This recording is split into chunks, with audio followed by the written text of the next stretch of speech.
আসসালামু আলাইকুম। মাহি কিচেনে সকলকে স্বাগত জানাই নতুন আরও এক রেসিপি দেখার জন্য।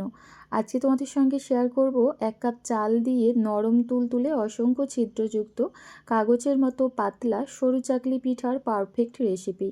তো প্লিজ রেসিপিটা কোনো রকমে স্কিপ না করে প্রথম থেকে শেষ পর্যন্ত দেখতে থাকো। আশা করছি তোমাদের ভালো লাগবে। পিঠা তৈরি করার জন্য এখানে আমি চা খাবার কাপ মেপে 2 কাপ পরিমাণ আতপ চাল নিচ্ছি। তো অবশ্যই যে কোনো বাটি অথবা কাপ সেট করে নেবে চালটা মেপে নেবার জন্য, তাহলে দেখবে রেসিপিটা বানিয়ে নিতে সুবিধা হবে।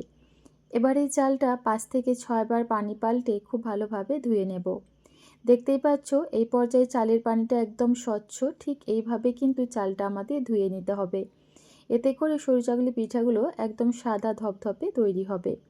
আমি এখানে অফ ক্যামেরায় চালটা খুব ভালোভাবে ধুয়ে পানি ঝরিয়ে নিয়েছি। এবার এখানে দিয়ে দেব ওই কাপ মেপে 2 কাপ পরিমাণ পানি। এবার এই প্যানটা গ্যাস ওভেনে বসিয়ে দেব। চুলো ফ্লেম অন করে পানিটা ভালোভাবে ফুটে ওঠা পর্যন্ত অপেক্ষা করব। তো দেখতেই পাচ্ছ বন্ধুরা, এখানে পানিটা বেশ ভালোভাবে ফুটতে শুরু করেছে। ঠিক এই পর্যায়ে চুলোর ফ্লেমটা অফ করে দিতে হবে। এর থেকে বেশিক্ষণ ফোটানো যাবে না। ঠিক পানিটা ফুটতে শুরু করলেই চুলোর ফ্লেম অফ করে দিতে হবে। তারপর ঢাকা দিয়ে চালটাকে আমরা 8 থেকে 10 মিনিটের মতো রেস্টে রেখে দেব। তো আমি ঠিক 10 মিনিট পর তোমাদের দেখাচ্ছি। তো এই পর্যায়ে দেখো চাল খুব ভালোভাবে নরম হয়ে গেছে, আর এখানে এক্সট্রাভাবে কোনো রকম পানি নেই। ঠিক এইভাবে চালটাকে আমাদের নরম করে নিতে হবে। আর এবার এই চালটাকে পেস্ট করার জন্য মিক্সিং জারের মধ্যে নিয়ে নিচ্ছি। আর এখনও কিন্তু এই চালটা বেশ গরম আছে, দেখতেই পাচ্ছ গরম ভাব উঠছে। এবার এখানে দিয়ে দেব আমি মিষ্টির জন্য 2 চা চামচ পরিমাণ চিনি। তবে তোমরা মিষ্টি পছন্দ না করলে স্কিপ করতে পারো, তবে একটু চিনি দিয়ে দেখবে পিঠাটা খেতে বেশ ভালো লাগবে। স্বাদ মতো নুন দিয়ে দিলাম। এবার এখানে অল্প অল্প করে পানি অ্যাড করে চালটা খুব ভালোভাবে পেস্ট করে নেব। প্রথমে খুব বেশি পরিমাণ পানি দেবে না, অল্প অল্প করে দিয়ে প্রয়োজন মতো তারপর চালটাকে একদম স্মুথ আর মসৃণভাবে বেটে নিতে হবে। তো দেখতেই পাচ্ছ এই পর্যায়ে চালটা একদম স্মুথ আর মসৃণ করে আমি পেস্ট করে নিয়েছি। আর এই চালটা পেস্ট করার জন্য আমি এখানে 2 কাপ পরিমাণ পানি ব্যবহার করেছি। প্রথমে 2 কাপ পরিমাণ পানি দিয়ে চালটা ভিজিয়ে রেখেছিলাম, তারপরে এই পর্যায়ে আমি 2 কাপ পরিমাণ পানি ব্যবহার করে চালটা খুব ভালোভাবে পেস্ট করে নিয়েছি। এবারে মিশ্রণটা মিক্সিং বোলের মধ্যে ঢেলে নিচ্ছি। তো দেখতেই পাচ্ছ বন্ধুরা, এই পর্যায়ে চালের এই ব্যাটারটা অনেকটাই ঘন। আর সরু চাকলি পিঠা তৈরি করার জন্য আমাদের ব্যাটারটা একদম পাতলাভাবে তৈরি করতে হবে। এবার এখানে অল্প অল্প করে উষ্ণ গরম পানি অ্যাড করে ব্যাটারটা খুব ভালোভাবে তৈরি করে নিব। আর এই পর্যায়ে অবশ্যই উষ্ণ গরম পানি ব্যবহার করতে হবে, এতে করে পিঠাগুলো একদম নরম তুলতুলে তৈরি হবে। পানিটা একেবারে না দিয়ে এভাবে অল্প অল্প করে দিয়ে ব্যাটারটা খুব ভালোভাবে ফেটিয়ে নিচ্ছি। তো দেখতেই পাচ্ছ বন্ধুরা, এই পর্যায়ে ব্যাটারটা একদম রেডি। আর ব্যাটারের ঘনত্বটা তোমাদের একটু দেখিয়ে দিচ্ছি। ঠিক এইভাবে পাতলা করেই আমাদের ব্যাটারটা বানিয়ে নিতে হবে। আর এই ব্যাটার তৈরি করার জন্য আমি এখানে 2 কাপ পরিমাণ পানি প্রথমে ব্যবহার করেছিলাম, তারপর 2 কাপ পরিমাণ চাল পেস্ট করার জন্য ব্যবহার করেছি।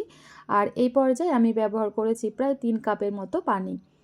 দেখতেই পাচ্ছ ব্যাটারটা কিন্তু একদম রেডি। ঠিক এইভাবে ব্যাটারটা তোমরাও বানিয়ে নেবে। এবার এখানে পিঠার টেস্ট বাড়ানোর জন্য দিয়ে দিচ্ছি 1/3 কাপ ফ্রেশ নারকেল কোড়া। নারকেল কোড়া দিয়ে দেখবে পিঠাটা খেতে অনেক বেশি ভালো লাগবে। আবারও খুব ভালোভাবে একটু মিশিয়ে নিচ্ছি। তো দেখতেই পাচ্ছ বন্ধুরা, পিঠা তৈরি করার জন্য ব্যাটারটা একদম রেডি।